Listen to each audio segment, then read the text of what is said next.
بسم الله الرحمن الرحيم. قال شيخنا صالح الجينيني إنه لا يجوز الإفتاء من هذا الكتاب إلا إذا علم المنقول عنه والاطلاع على مآخذها. ان کتابوں پر فتویٰ دینا کب جائز؟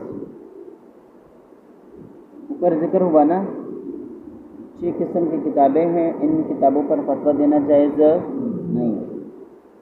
اب یہاں حضرت بتلاتے ہیں کہ جواز کی صورت کب ہوگی، جواز کی صورت کب ہوگی۔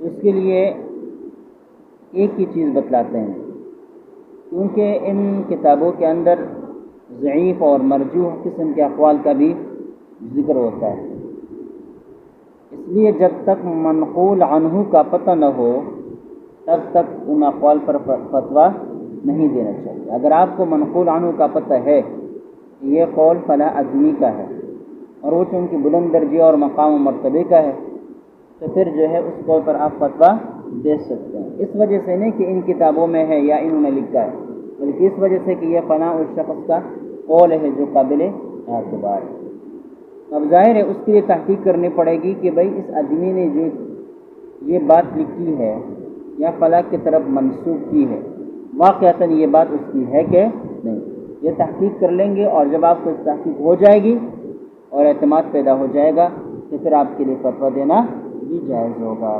اب بات سمجھ میں نہیں ہے؟ آج بھی بہت سارے لوگ نا کسی کے واسطے سے کہتے ہیں فلاں مفتی صاحب نے یہ لکھا ہے، فلاں نے یہ لکھا ہے۔ اب بعض اوقات ایسی باتیں سامنے آ جاتی ہے جو عمومی قبولیت کے قابل نہیں ہوتی۔ مثال کے طور پر کل سوشل میڈیا پر ایک خبر چل رہی ہے کہ شیخ الاسلام مولانا محمد تقی عثمانی صاحب اور مولانا مفتی منیب الرحمن صاحب دامت ظلہما، ان دونوں نے فتویٰ دیا ہے کہ شوکت خانم کو زکوٰۃ یہ قربانی کا یہ کیا کہتے ہیں قربانی کے کالے دینا جائز نہیں۔ اب یہ بات چلی ہے نا، اب سوشل میڈیا پر یہ معاملہ ہے، لوگ پوسٹ کرتے ہیں اور لکھتے چلے جاتے ہیں۔ اب اگر اس بات کی حقیقت ثابت ہو جائے کہ واقعتاً یہ مفتی صاحب کا فتویٰ ہے تو قابل اعتبار ہے، لیکن اب یہ دیکھنا ہوگا، یہ ثابت کرنا ہوگا کہ یہ مفتی صاحب کا فتویٰ ہے بھی کہ نہیں۔ اب بات سمجھ میں نہیں ہے؟ تو یہ ایسے سمجھ لو کہ یہ جو بعض کتابیں ہیں یہ ہماری سوشل میڈیا کی اسکرین ہیں، پوسٹیں ہیں، ان کا کوئی اعتبار نہیں ہے۔ ان کا اعتبار تب ہوگا کہ جن کا قول انہوں نے نقل کیا ہے اس بارے میں آپ کو پتہ چل جائے کہ یہ واقعتاً اس کا قول ہے، یہ واقعتاً اس کا قول ہے۔ اب بات سمجھ میں نہیں ہے تو پھر ٹھیک ہے۔ قال شیخنا صالح الجیلینی انہ لا یجوز الافتاء من هذه الکتب، کہ ان کتابوں سے فتویٰ دینا جائز نہیں ہے، الا اذا علم المنقول عنہ، مگر یہ کہ منقول عنہ معلوم ہو، والاطلاع علی مآخذها، اور ان کے مآخذ پر اطلاع انسان حاصل کر لے۔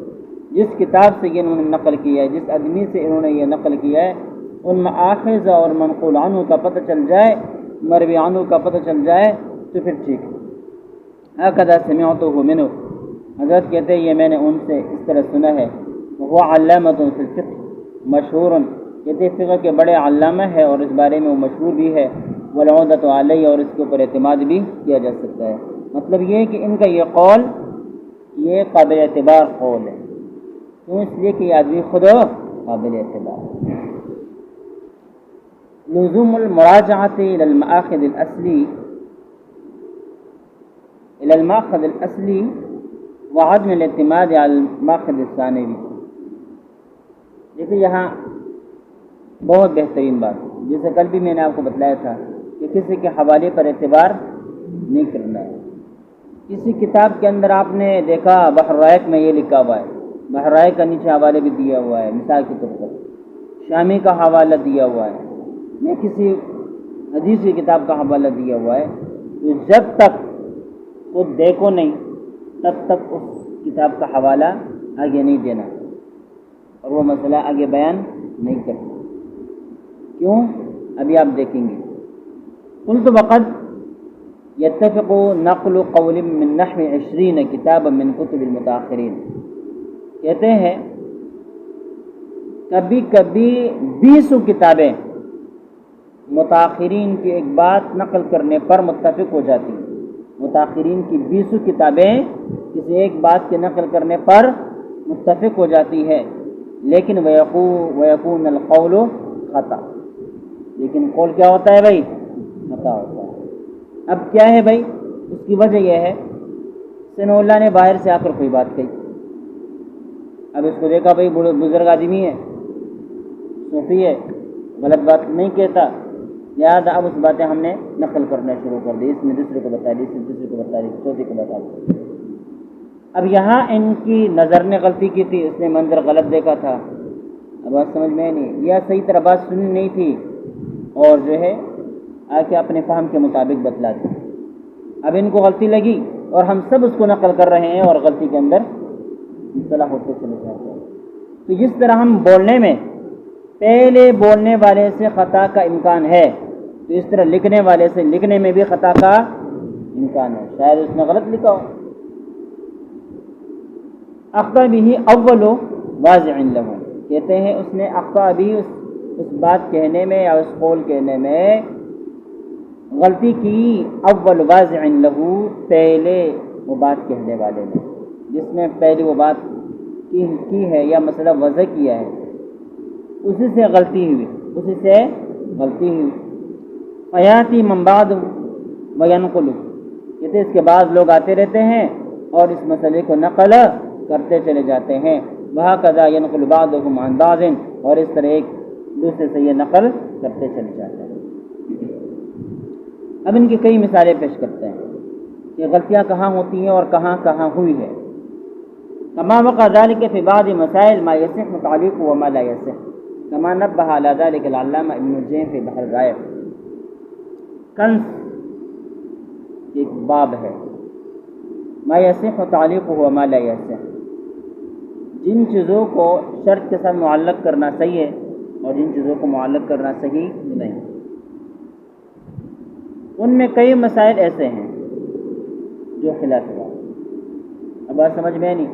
کہتے ہیں ان پر بحر الرائق آپ اٹھا کر دیکھیں گے اس عنوان کے نیچے، تو بحر الرائق نے وہ مسائل بتلا دیے کہ یہاں پر غلطی ہوئی، یہ قول صحیح نہیں ہے. جس نے اس کو نقل کیا ہے اس نے غلطی کر دی اور بعد کے لوگوں نے اس کو نقل کرتے کرتے ایک آج سے کہا تک پہنچے.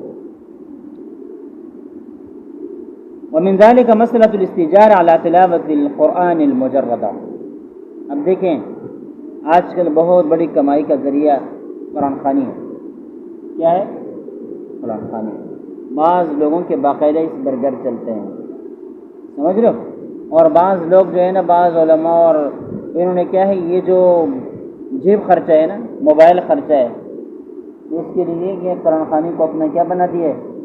کہتے ہیں ہم تو اس پر کیا کرتے ہیں، اس پر تو ہم پیکج کرتے ہیں، نیٹ پیکج کرتے ہیں، اس پر ہم جو ہے نا کیا ہے جیب خرچہ چلاتے ہیں. تو یہ جیب خرچہ کہاں سے نکلا، اس کے لیے دلیل کہاں سے نکلی، اب یہاں دیکھیں. ومن ذلك مسئلة الاستجار على تلاوة القرآن المجردہ. ان مسائل میں سے صرف قرآن پاک کی تلاوت پر اجرت لینے کا مسئلہ ہے. اب غلطی کہاں ہوئی دیکھیں. فقد وقع لصاحب سراج الوہاج والجوہر شرح القدوری. کہتے ہیں صاحب سراج الوہاج، یہ جوہرۃ النیرہ کے جو مصنف وہاں جوہرۃ النیرہ رکھی ہوئی ہے، ان کی بڑی شرح ہے السراج الوہاج، پھر ان کو چھوٹی بنا کر کیا ہے جوہرہ بنا دیا ہے. کہتے ہیں ان کو یہ بات واقعی انه قال ان المفتى به صحة الاستجار. انہوں نے لکھا ہے کہ بھائی مفتى به قول صحت استجار ہے، یعنی تلاوت طاعات کے اوپر اجرت لینا صحیح ہے. یہ انہوں نے کیا کہا کہ مفتى به قول یہی. وقد انقلب علیہ الامر، کہتے ہیں معاملہ ان کے اوپر پلٹ گیا، معاملہ کچھ اور تھا، انہوں نے کچھ اور سمجھا اور کتاب کے اندر لکھ دیا، اور جب لکھ دیا تو بعض کے لوگوں نے نقل کرتے چلے گئے اور ان سے استدلال کرتے چلے گئے. فإن المفتى به صحة الاستجار على تعلیم القرآن لا على تلاوته. ایک ہے تعلیم قرآن، ایک ہے تلاوت قرآن، ان دونوں میں فرق ہے. تو جو فقہا کا فتویٰ ہے وہ تعلیم قرآن پر ہے کہ ان پر اجرت لینا جائز ہے.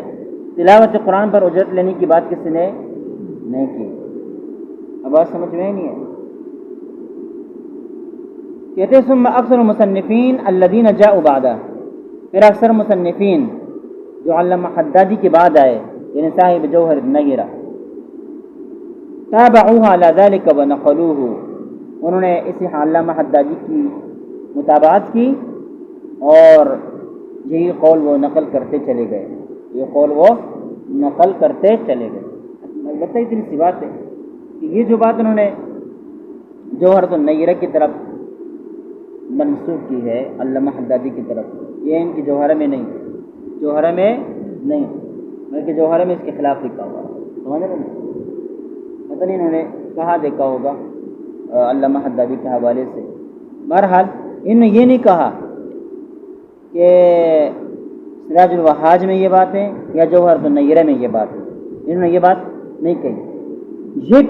یہ بات کہی ہے کہ ان کا اس طرح فتویٰ ہے، اس طرح ان کے ایک مکتوب چیز ہے کہ جس میں انہوں نے لکھا ہے کہ تلاوت قرآن پر بھی اجرت لینا جائز. اب یہ بات کہاں ہے؟ حضرت نے اس کا حوالہ نہیں دیا، حضرت نے اس کا حوالہ نہیں دیا. لہذا اگر ہمیں جوہر النیرہ میں یہ بات نہیں ملتی یا سراج الوہاج میں نہیں ملتی تو یہ علامہ ابن عابدین کی ہم تکذیب نہیں کر سکتے. اس وجہ سے کیوں؟ اس لیے کہ انہوں نے یہ کہا کہ صاحب سراج اور صاحب جوہرہ یہ بات سامنے آئی ہے، انہوں نے یہ بات کہی ہے. اب کہاں کہیں ہے اس کا ذکر ہے. بہت سارے مسائل ہوتے ہیں، جیسے کہ ان دن میں نے آپ کو قنوت نازلہ کے حوالے سے ایک مثال پیش کی. ہم کہتے ہیں امام طحاوی کا قول ہے. امام طحاوی کا قول کہاں ہے؟ کچھ پتہ نہیں ہے. سمجھ رہے ہو نا؟ تو عام بات یہ ہے، عام کتابوں میں قد انقلب علیہ الامر فإن المفتى به صحة الاستجار على تعلیم القرآن لا على تلاوته ثم اکثر المصنفین الذین جاءوا بعد تابعوه على ذلك ونقلوه، انہوں نے ان کی متابعت کی اور اس طرح نقل کرتے گئے. وهو خطأ صریح، یہ صریح خطا ہے. بل کثیر منهم قالوا، بلکہ ان میں سے اکثر نے تو یہ کہا ان الفتوى على صحة الاستجار على الطاعات، مطلق کہا کہ طاعات کے اوپر اجرت لینا جائز. بات کہاں سے نکلی اور کہاں تک پہنچی؟ بات نکلی تھی تعلیم قرآن سے کہ اس پر اجرت لینا جائز ہے. تلاوت قرآن کو پہنچی، تلاوت قرآن سے مطلق طاعات تک پہنچی. اب بات سمجھ میں نہیں ہے. وَيَطْلَقُونَ الْعِبَارَةَ، اور وہ مطلق عبارت نقل کرتے ہیں اور ذکر کرتے ہیں. وَيَقُولُونَ، کہتے ہیں إِنَّهُ مذهب المتاخرین، کہ یہ کن کا مذہب ہے؟ متاخرین کا مذہب ہے. وَبَعْضُهُمْ يُفَرِّعُ عَلَى ذَلِكَ صِحَةَ الاستجار الحج، اور کہتے ہیں جب تعلیم قرآن کے اوپر اجرت اور تلاوت قرآن کے اوپر اجرت اور طاعات کے اوپر اجرت کی صحت ہم نے تسلیم کر لی تو پھر اس کے اوپر ایک اور مسئلہ قیاس کیا. اور وہ مسئلہ کیا ہے؟ صحت الاستجار الحج. آپ کس سے حج بدل کروا رہے ہیں اور ان کو کیا دے رہے ہیں؟ اجرت دے رہے ہیں، اور اس پر اجرت لینا جائز بھی ہو جائے. بھائی کمائی کا ذریعہ بھائی آپ کی طرف سے میں حج کر لوں گا، آپ ایک تو حج کا پورا خرچہ دیں گے اور دوسرا مجھے کیا دیں گے؟ مزدوری بھی دیں گے کیونکہ میں حج کر رہا ہوں. اب بات سمجھ میں آئی نہیں ہے. وَهَذَا كُلُّهُ خَطَأٌ أَسْرَهُ مِنْ خَطَئِ الْأَوَّلِ، کہتے ہیں ساری خطائیں ہیں جو پہلے غلطی سے بھی بڑھ کر ہے. پہلے غلطی تو صرف تلاوت قرآن تک، پھر اس کو طاعات تک لے کر گئے، اور پھر اس کو کیا ہے؟ حج بدل پر اجرت لینے تک لے کر گئے. تو یہ کہتے ہیں یہ بہت بڑی غلطی ہے. فقد اتفقت النقول عن ائمتنا الثلاثہ، کہتے ہیں ہمارے ائمہ ثلاثہ کی نقول اس بات پر متفق ہے. ائمہ ثلاثہ سے مراد ابی حنیفہ و ابی یوسف و محمد، ان الاستجار علی طاعات باطل، طاعات کے اوپر اجرت لینا جائز.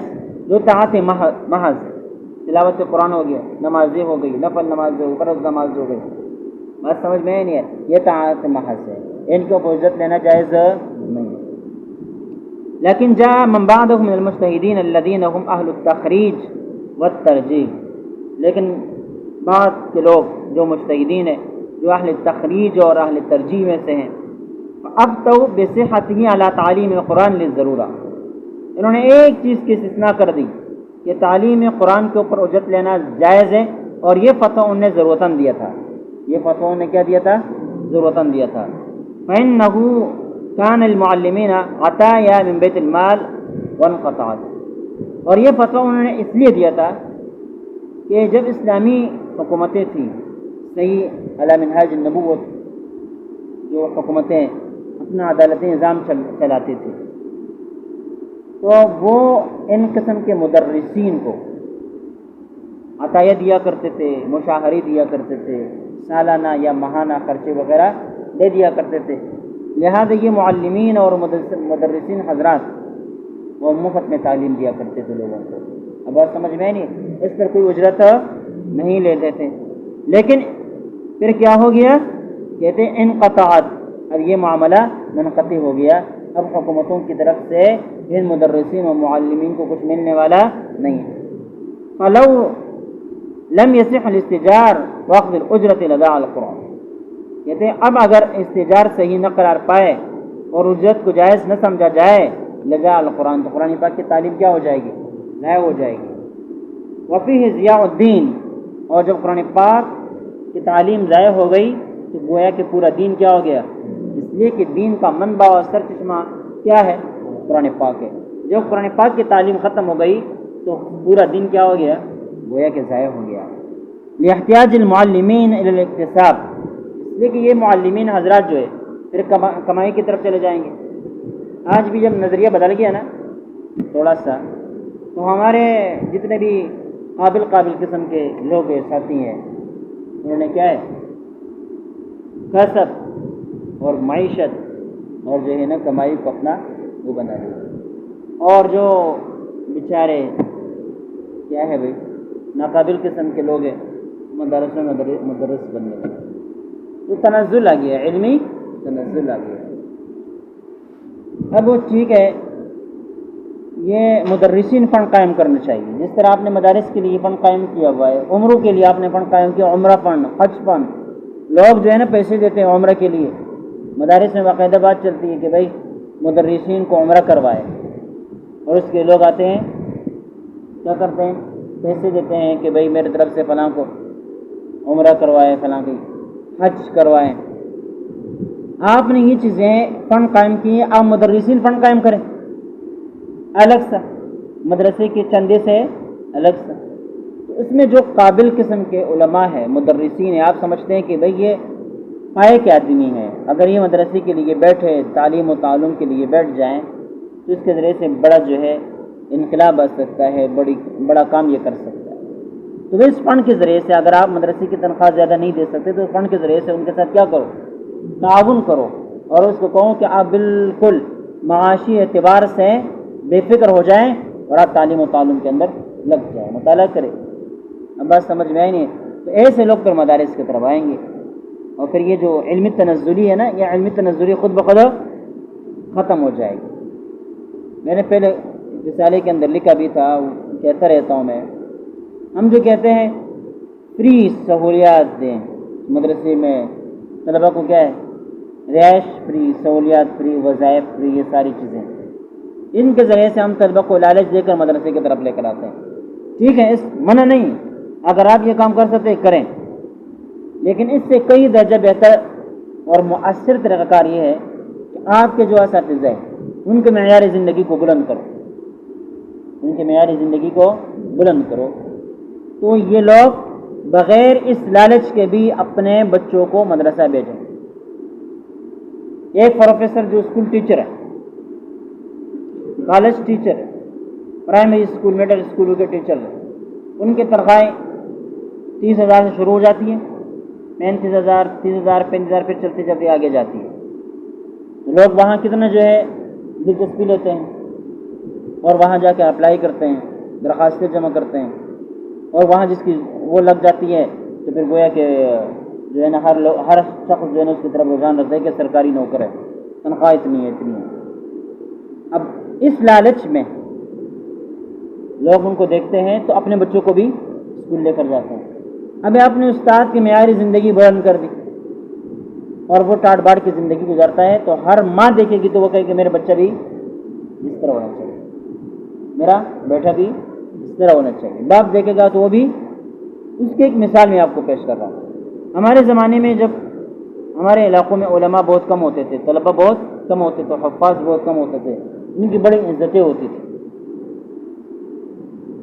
حافظ اور قاری یا عالم کے لیے رشتہ کو کوئی مسئلہ نہیں ہوتا تھا۔ ہر گھر، ہر ماں چاہتی تھی کہ میرے بیٹی اس کی بیوی بن جائے، چاہتے تھے نہیں چاہتے تھے، کیونکہ عزت کی زندگی ہوتی تھی ان کی۔ اب یہ معاملہ نہیں رہا، اب جو ہے نا رشتہ کوئی دیتا نہیں ہے مولوی کو، کیونکہ معیاری زندگی بلند نہیں ہوا، نیچے گرا۔ تو پھر ہر شخص اس زمانے میں چاہتا تھا کہ میرا بچہ بھی کیا ہے، یہ جیسے حافظ قرآن بن جائے۔ آج بھی مدارس کے اندر جو طلبہ پڑھتے ہیں، اکثر بچے پڑھتے ہیں، یہ ان دیہاتوں کے بچے ہیں، ان علاقوں کے بچے ہیں جہاں علماء اب تک کم ہیں یا علماء کی تھوڑی بہت عزت ہے، تو وہاں کے لوگ اپنے بچوں کو مدارس بھیجتے ہیں، اور ان علاقوں میں جیسے جیسے علماء کی تعداد بڑھتی چلی جاتی ہے، یوں وہاں کیا ہے، بچوں کی مدرسے کی طرف رغبت کم ہوتی چلی جاتی ہے، پھر وہ اسکول کی طرف چلے جاتے ہیں۔ شہر کو دیکھو، پورے مدرسے کے اندر آپ تقسیم کر دیں، کتنے لڑکے شہر کے ہیں، کتنے دیہات کے ہیں، آپ کو واضح پتہ چل جائے گا کہ 1/3 بھی شہر کے نہیں ہوں گے۔ سمجھ گئے نا؟ کتنے بڑے بڑے مدارس ہیں، ان میں ایک آدمی دوسری زبان بولنے والا ہی نہیں ہوتا، سارے ہمارے جو ہے نا کیا ہے، یا تو پختون ہوتے ہیں یا بلوچ ہوتے ہیں، اور زبان کا آدمی نظر نہیں آتا۔ کیوں؟ اس لیے کہ معیار زندگی گری ہے۔ اب معیار زندگی استاد کا بلند کرو، عالم کا بلند کرو، تو خود بخود لوگ دین کی طرف آئیں گے، بغیر لالچ کے آئیں گے، بغیر لالچ کے آئیں گے۔ پھر آپ فیس بھی لیں گے، لوگ دیں گے، فیس لیں گے تو بھی دیں گے، رہائش نہیں دیں گے پھر بھی لوگ آئیں گے۔ لیکن اب ساری سہولیتوں کے باوجود بھی اشتہارات بھی لگانے پڑتے ہیں، دعوتیں بھی دینی پڑتی ہے، ترغیب کا بھی چلانی ہوتی ہے، اور یہ سارے کام کرنے ہوتے ہیں، پھر لوگ آ جاتے ہیں۔ سمجھ رہے ہو نا؟ بہرحال کہتے ہیں اس زمانے میں یہ چیزیں سرکاری طور پر ہوتی تھی تو معلمین جو ہے وہ محتاج نہیں ہوتے تھے، فیس وغیرہ نہیں لیا کرتے تھے، تنخواہی نہیں لیا کرتے تھے، لیکن بعد میں یہ معاملہ ختم ہو گیا۔ تو اب بعد مائز من امثالهم بصحته علی الاذان والامامہ، اب جب تعلیم قرآن کے اوپر جواز کا فتویٰ دیا تو اس ضرورت کی وجہ سے اذان اور امامت کے اوپر بھی جواز کا فتویٰ دیا گیا کہ ان کے اوپر بھی اجرت لینا جائز ہے۔ اس زمانے میں ہر شخص اس قابل ہوتا تھا کہ وہ مؤذن ہو، اس قابل ہوتا تھا کہ وہ امام ہو، کوئی ٹینشن نہیں ہوتی۔ اب تو باقاعدہ امام رکھنا پڑتا ہے، اس لیے کہ ہر کسی کے اندر کی قابلیت ہو۔ بعض جگہوں میں آپ جائیں گے وہاں اقامت کے لیے اگر مؤذن نہ ہو تو پھر اقامت بھی خود امام کو کرنی پڑتی ہے، تو بات سمجھ میں نہیں ہے۔ اس وجہ سے کیا ہے، باقاعدہ امام بھی رکھنا پڑا اور مؤذن بھی رکھنا پڑا۔ اس وجہ سے جب یہ مسجد کو سنبھالیں گے اور وقت وہ دیں گے تو معیشت سے کٹ جائیں گے، تو معیشت پھر قوم کے اوپر ڈال دی گئی، معیشت پھر کسی کے اوپر ڈال دی گئی اور تنخواہ کو جائز قرار دے دیا گیا، لأنہما من شعائر الدین، اس لیے کہ یہ بھی کیا ہے، شعائر دین میں سے ہیں۔ فَسَقَّفُوا الاستجارة عَلَيْهِمَا لِلضَّرُورَةِ أَيْضًا، لہذا تعلیم قرآن کے بعد ان دونوں کے اوپر بھی صحت استجار کا فتویٰ دیا گیا، ان کو تصحیح کی گئی۔ فَهَذَا مَا أَفْتَىٰ بِهِ الْمُتَأَخِّرُونَ عَنْ أَبِي حَنِيفَةَ وَأَصْحَابِهِ، کہتے ہیں یہ وہ بات ہے جن کے اوپر متاخرین فقہاء کرام نے فتویٰ دیا ہے، امام ابو حنیفہ اور امام صاحبین کے بعد۔ لِعِلْمِهِمْ بِأَنَّ أَبَا حَنِيفَةَ وَأَصْحَابَهُ لَوْ كَانُوا فِي عَصْرِهِمْ لَقَالُوا بِذَلِكَ وَرَجَعُوا عَنْ قَوْلِهِمْ الْأَوَّلِ، کہتے ہیں وہ اس بات کو جانتے تھے کہ ہمارے اس دور میں اگر امام ابو حنیفہ رحمۃ اللہ علیہ آ جائیں اور ان کے شاگرد صاحبین آ جائیں تو وہ بھی اسی قول پر فتویٰ دیں گے اور پہلے قول سے کیا کریں گے، رجوع کریں گے۔ لہذا اس بنا پر انہوں نے ان تین چیزوں کے اوپر اجرت لینے کو جائز قرار دے دیا۔ وقد اطبق المتون والشروح والفتاوى على نقلهم بطلان الاستجار على الطاعات الا فيما ذكر، کہتے ہیں متون، شروح، فتاوی سارے اس بات پر متفق ہے، علی نقلہم کہ سارے اس بات پر متفق ہے کہ وہ نقل کرتے ہیں بطلان الاستجار، اجرت لینے کی بطلان کو وہ نقل کرتے ہیں علی الطاعات، کس کے اوپر؟ طاعات کے اوپر، یعنی طاعات کے اوپر اجرت لینے کا بطلان، یہ تمام شروع، تمام متون اور تمام فتاوی میں متفق علیہ مسئلہ ہے۔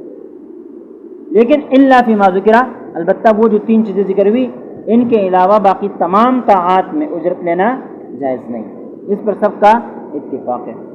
وعللوا ذلك بالضرورہ، اور ان تینوں کے اندر جو انہوں نے جواز کا فتویٰ بھی دیا ہے یہ ضرورت کی بنا پر دیا ہے، اور وہ ضرورت کیا ہے؟ وہ خوف ضیاع الدین، وہ دین کے ضائع ہونے کا خوف ہے۔ وصرحوا بذلك التعلیل، کہتے ہیں اس تعلیل کی بھی انہوں نے تصریح کر دی ہے۔ فکیف یصح ان یقال، تو پھر کیسے کہا جائے ان مذہب المتاخرین صحت الاستجار علی تلاوت المجردہ، پھر کیسے کہا جا سکتا ہے کہ متاخرین کا مذہب تلاوت مجردہ کے اوپر اجرت لینے کا جواز ہے یا صحت ہے؟ یہ بات کیسے کہی جا سکتی ہے؟ مطلب یہ کہ انہوں نے طاعات کے اوپر تلاوت مجردہ کے اوپر صحت کی اجرت کی بات نہیں کی ہے، انہوں نے 3 باتیں کہی ہے، تعلیم القرآن، امامت اور مؤذنی، ان تینوں کے اوپر اجرت لینا جائز ہے، باقی کسی کی بات انہوں نے نہیں کی۔ تو پھر کیسے کہا جا سکتا ہے کہ کیسے کہا جاتا ہے کہ باقی کے اوپر بھی اجرت لینا جائز ہے مع عدم ضرورت مذکورہ، حالانکہ ضرورت مذکورہ تو نہیں ہے۔ فإنهم لو مدد دہر ولم يستاجر احد احدا على ذلك، اگر زمانے گزر جائے اور تلاوت قرآن کے لیے کوئی کسی کو اجرت پر نہ لے لم يحصل به ضرر، اس سے کوئی نقصان نہیں ہوتا۔ بل الضرر صار في الاستجار علیہ، بلکہ نقصان تو یہ پیدا ہوا کہ تلاوت قرآن کے اوپر اجرت دینا لینا شروع ہو گیا۔ حیث صار القرآن مکسبا وحرفتا یتجر بها، کس طرح نقصان ہو گیا کہ لوگ جو ہے نا تلاوت قرآن پر قرآن خوانی کے اوپر پیسے لیتے ہیں، اس سے نقصان کیا آیا؟ قرآن پاک کسب کا ذریعہ بن گیا، کمائی کا ذریعہ بن گیا، وحرفہ اور پیشہ بن گیا، یتجر بها جن کے ذریعے سے لوگ کیا کرتے ہیں؟ اب تجارت کرتے ہیں۔ وصار القاری منهم لا يقرأ شيئا لوجه الله تعالی خالصا، اب قراء حضرات اللہ کے لیے کچھ نہیں پڑھتے، بات سمجھ میں نہیں، بل لا يقرأ الا للأجرة، ان کا پڑھنا صرف اجرت کے لیے ہوتا ہے۔ وهو الرياء المحض الذي هو إرادة العمل لغير الله تعالی، کہتے ہیں وہ ریاء محض ہے، جس گویا کہ اس سے ارادہ غیر اللہ کے لیے عمل کرنے کا ہے۔ فمن أين يحصل له الثواب الذي طالب المستأجر أن يهديه لميته، کہتے ہیں جب اس نے اجرت لے لی تو خود اس کو ثواب نہیں ملا، تو پھر جب ثواب ہی نہیں رہا، الذي طلب المستاجر، مستاجر اس کا مطالبہ یہ ہے کہ یہ قاری نے جو قرآن پاک پڑھا، جو قرآن خوانی کی، اور میں نے اس کو اجرت دے دی، اس قرآن خوانی کی وجہ سے ثواب ملا ہوگا، میں اس کو اجرت دوں گا، یہ ثواب کیا کرے گا؟ میری میت کو بخش دے گا، میری امت میت کو بخش دے گا۔ اجرت لے کر خود اس ثواب سے محروم رہا، جب وہ خود ثواب سے محروم رہا تو آپ کو کیا بخش دے گا؟ کیسے ساری ثواب کرے گا؟ کس چیز کا کرے گا؟ اب بات سمجھ میں نہیں ہے، اس کے پاس خود بھی ثواب ہے ہی نہیں۔ اب سمجھے؟ وقت قال امام قاضی خان، لیکن ایک بات یاد رکھیے، ایک ہوتی ہے قرآن خوانی ایصال ثواب کے لیے، اور ایک ہوتی ہے قرآن خوانی برائے برکت، ایصال ثواب کے لیے نہیں۔ تو پہلے کو اس پر اجرت لینا جائز نہیں، چاہے وہ اجرت معہود ہو، مثال کے طور پر طے کیا جائے یا طے نہ کیا جائے۔ ہمارے معاشرے میں چونکہ اس بدلے میں کچھ نہ کچھ ملتا ہے، قاری اور طلبہ کو اس بات کا پتہ ہوتا ہے کہ وہاں بریانی کہوں گا ورنہ کوئی نہیں جائے گا، ورنہ جو گھر قرآن خوانی کراتا ہے اور کھانا وغیرہ نہیں دیتا، طالب علم ایک مرتبہ جائیں گے، دوسری مرتبہ جائیں گے، اس گھر میں تو نہیں جانا ہے، کہتے اس گھر میں جانے کے نہیں جانا ہے۔ اب بات سمجھ میں آئی نہیں ہے؟ اور جس گھر میں کیا ہے کھانا دیتے ہو اور بریانی وغیرہ کھلاتے ہو یا پیسے دیتے ہو، ٹھیک ہے، طالب علم قرآن خوانی کے لیے چلے جائیں اور واپسی پر آئے اور دوسرے طلبہ کو بتائے کہ بھئی ہم وہاں گئے تھے، اب بات سمجھ میں، دوسرے کہتے ہیں دوبارہ موقع ملے تو ہمیں بھی بتا دینا، کیوں؟ پیسہ ملتا ہے۔ اب بات سمجھ میں آئی نہیں ہے؟ ایک بات تو یہ ہے کہ جب پیسہ لے لیا تو ثواب آپ کو حاصل نہیں ہوا تو پھر اس کا ایصال کیسے کرو گے؟ ایک بات تو یہ ہے۔ دوسری بات یہ کہ ان قرآن خوانیوں کے اندر نابالغ بچے جاتے ہیں، نابالغ بچے لاکھ مرتبہ کہہ دے، بالکل اخلاص کے ساتھ کہہ دے، کچھ لیے بغیر کہہ دے کہ بھئی یہ تلاوت تیرے لیے ایصال ثواب کرتا ہوں، پھر بھی قابل قبول نہیں ہے، اس لیے کہ بچے کی اجازت شرعاً قبول۔ اب بات سمجھ میں نہیں ہے؟ تو پھر کیا کہاں سے ایصال ثواب ہو گیا؟ خاص سے قرآن کھانے ہو گئے۔ بعض حضرات کو اس بات کا پتہ ہوتا ہے لیکن کہتے ہیں مفتی صاحب بتانا نہیں ہے، ہماری کمائی کا ذریعہ ہے، اب بات سمجھ میں نہیں ہے۔ اور ہم سے کہتے بھائی کھانا حلال ہے حرام، کہتے ہیں ہم کون سے اس پر کھانا کھاتے ہیں، ہم تو اس پر کیا ہے نیٹ پیکج کرتے ہیں، بات سمجھ میں نہیں ہے۔ اور کیا ہے بھائی دوست ساتھیوں کو یہ عصر کی چائے وغیرہ پلاتے ہیں، بس ہم اس کا انتظام کرتے ہیں، کسی کی ضرورت پڑ جاتی ہے ہمیں یہ سے نکال کر اس کو دے دیتے ہیں، یعنی گویا کہ انہوں نے ایک خیر فنڈ جو ہے نا قائم کیا ہوا ہوتا ہے اس کے ذریعے۔ بعض لوگ، ہر کوئی نہیں، اور بعض لوگ تو باقاعدہ اس کو کمائی بناتے ہیں، سمجھ رہے ہو؟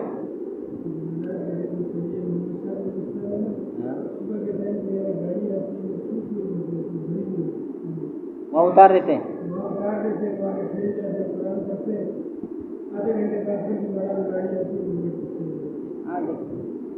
وقد قال امام قاضی خان ان الاخذ اخذ الاجر في مقابلة ذکر یمنع استحقاق الثواب، کہ بھائی ذکر کے مقابلے میں اجرت لینا یمنع استحقاق الثواب ہے، یہ ثواب کے استحقاق کو ختم کر دیتا ہے، ثواب ہی نہیں ملتا۔ اچھا، ومثل فی فتح القدیر وفی اخذ المؤذن الاجر، کہ مؤذن اگر اجرت لے تو ان کے بارے میں بھی یہی لکھا ہے، لیکن یہ بات کا جواز کا فتویٰ دیا ہے۔ ہاں، ایک شخص اچانک مسجد میں آیا، نماز کا وقت پورا ہے، اذان کا وقت ہے، امام نہیں ہے یا مؤذن نہیں ہے، اب ایک اذان پر یا ایک نماز میں امامت کرانے پر وہ اجرت لیتا ہے تو پھر یہ جائز نہیں۔ اب بات سمجھ میں نہیں، کیونکہ یہ ماس طاعت کے زمرے میں ہے، سمجھ رہے ہو؟ یہ وَلَوْ عَلِمَ أَنَّهُ لَا ثَوَابَ لَهُ لَمْ يَدْفَعْ لَهُ فَلَسًا وَاحِدًا، اگر سامنے والے آدمی کو جو قرآن خوانی کراتا ہے نا، آپ کو گھر لے کر جاتا ہے، اس کو اس بات کا پتہ چل جائے کہ اس پر ایک پایا بھی ملنے والا نہیں ہے، ثواب کا ثواب ملنے والا نہیں ہے اس پر، تو لا ثواب لم يدفع له فلسا واحدا، تو وہ کسی کو 1 روپے بھی نہیں دے گا۔ اب بات سمجھ میں نہیں ہے۔ فصاروا يتوسلون الى جمع الحطام الحرام بوسیلۃ الذکر والقرآن، کہتے ہیں اب لوگ بن گئے کہ بھئی وہ اپنے لیے جہنم کی ایندھن کو جمع کرتے ہیں حرام، بے وسیلۃ ذکر والقرآن، ذکر اور قرآن پاک کے ذریعے سے۔ بعض لوگ جو ہے نا ذکر کے حلقے لگوا کر اور کیا کرتے ہیں اس پر کمائی کا ذریعہ۔ ہم آپ کے انشاءاللہ گھر میں آئیں گے، آپ کو گھر میں ذکر کا حلقہ لگا دیں گے، اب بات سمجھ میں آئی نہیں آئی؟ آپ کے گھروں کے اندر برکتیں آ جائیں گی، یہ کہ ہوگا وہ ہوگا۔ اب ذکر کا حلقہ لگ گیا اور جو ہے پیر صاحب چلے گئے، اور بہترین قسم کہانی بھی ہو گئے، وہ پیسے وغیرہ بھی مل گئے، یہ معاملہ بن گیا۔ وصار الناس يعتقدون ذلك من عظم القرب، کہتے ہیں لوگوں نے اس کو عظم قربت کی ذرائع میں سے بڑا ذریعہ سمجھ لیا۔ ومن اعظم القبائح، لوگوں نے کیا سمجھا؟ قرب خداوندی کا بڑا ذریعہ سمجھا، لیکن حضرت کہتے ہیں اعظم القبائح، یہ بدترین بری چیز ہے، المترتب علی القول بصحت الاستئجار، یہ ایسی بدترین برائی ہے جو اس قول کے اوپر مرتب ہے، جو قول کیا ہے؟ صحت استئجار کا ہے۔ غیر ذالک ما یترتب علیہ، ساتھ ساتھ اس کے علاوہ اور بھی برائیاں ہوتی ہیں۔ من اکل اموال الایتام، بچوں کی یتیموں کا مال کھانا۔ ایک گھر کے اندر غم ہو گیا، کوئی شخص وفات ہو گیا، اس گھر کے اندر کیا ہے؟ دعوت ہوئی، قرآن خوانی ہو رہی ہے، قرآن خوانی اب وہ اس مشترکہ مال سے ہو رہی ہے، دعوت اس مشترکہ مال سے ہو رہی ہے جس کے اندر نابالغ بچے کا بھی حق ہے۔ اب یہ مولوی حضرات، قرآن خوانی والے دیگر حضرات جا کے اس دعوت کو کھاتے ہیں، تو یتیموں کا مال ہے کہ نہیں؟ یتیموں کے مال سے میت کے لیے دعوت کرنا جائز، خیرات کرنا جائز نہیں، تو قرآن خوانی کہاں سے جائز ہوگی؟ تو کہتے ہیں اکل اموال ایتام، یتیموں کے مال کے کھانے کی طرف چلے گئے لوگ، والجلوس فی بیوتہم علی فرشہم، اور ان کے فرش کیا ہے بھائی قالینوں کے اوپر بیٹھ کر وہ سے استفادہ کرتے ہیں۔ اب بات سمجھ میں، حالانکہ ان تمام چیزوں کے اندر ان یتیموں کا حق ہوتا ہے، نابالغ بچوں کا۔ اب بات سمجھ میں نہیں ہے، ان نابالغ بچوں نے آپ کو بیٹھنے کی اجازت نہیں دی ہے، آپ اس کو استعمال کر رہے ہیں۔ اقلاق النائمین بالصراخ، چیخ چیخ کر کیا ہے سوئے ہوئے لوگوں کو آپ جگاتے ہیں، ان کو تکلیف کے اندر ڈالتے ہیں۔ ودق الطبول، اور بعض حضرات کیا ہے بھائی ڈھول بازی بھی بجاتے ہیں، والغنا، گانے بھی چل رہے ہوتے ہیں، اور ادھر قرآن خوانیاں بھی چل رہی ہوتی ہے۔ وہ اجتماع النساء والمردان، اور کیا ہے بھائی عورتیں اور نوجوان لڑکے بھی جمع ہو جاتے ہیں قرآن خوانیوں پر۔ یہ آپ دیکھیں گے، آپ بڑے علاقوں میں جائیں نا، وہ یہی چلتا ہے ایک لائن لڑکوں کا، ایک لائن لڑکیوں کا لگا ہوا ہوگا۔ بہرحال وغیرہ ذالک من منکرات الفظیعہ، کہتے ہیں اس طرح بہت سارے برے منکرات ہیں۔ کما اوضحت ذلك كله مع بسط النقول عن اهل المذهب في رسالة المسمات، کہتے ہیں میں نے ان کو بس کے ساتھ وضاحت کے ساتھ نقل کیا اپنے دو رسالے میں، جن کا نام کیا ہے، جس کا نام شفاء العلیل وبل الغلیل فی بطلان الوصیۃ بالختمات والتحالیل وعلیہا تقاریر فقہاء العصر۔ یہ کتاب کا ان کی جو ہے نا ایک مقالے کا نام رسائل ابن عابدین میں یہ چھپا ہوا ہے۔ من اجل مخاتمۃ الفقہاء وراج الناسکین، کہتے ہیں ان کے اوپر تقاریر ہے، ان تقاریر میں سے بڑا آدمی جن کی تقریر ہے مفتی مصر قاہرہ سید المرحوم سید احمد التحتاوی، حاشیۃ التحتاوی کے نام سے مشہور ان کا حاشیہ ہے 4 جلدوں میں، صاحب الحاشیہ الفائقہ علی در مختار رحمہ اللہ، در مختار کے اوپر ان کی حاشیہ ہے، حاشیۃ التحتاوی کے نام سے 4 جلدوں میں ہے، ٹھیک ہے۔ تو کہتے ہیں اس رسالے کے اوپر یا اس مقالے کے اوپر اس حضرت کی تقریر کی ہے۔